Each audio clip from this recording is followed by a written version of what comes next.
ఈ గేదె చూస్తున్నారు కదా, ఈ గేదె వచ్చేసి ప్రస్తుతానికి అయితే 14 లీటర్ల పాలు ఉన్నాయని చెప్తున్నారు. 20 లీటర్ల కెపాసిటీ గేదె ఇదైతే ఈని వారం అవుతుంది, ఇంకా పెరిగే అవకాశాలు ఉన్నాయి. పాలు అయితే చూడొచ్చు మీరు.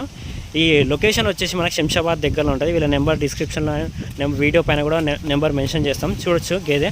గుమాలో భయ్యా,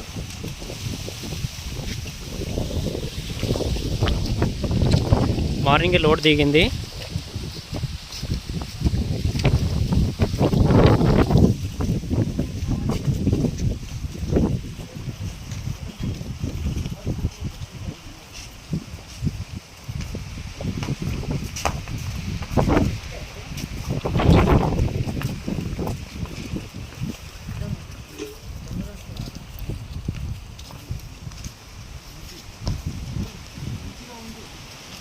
घुमा लो भैया।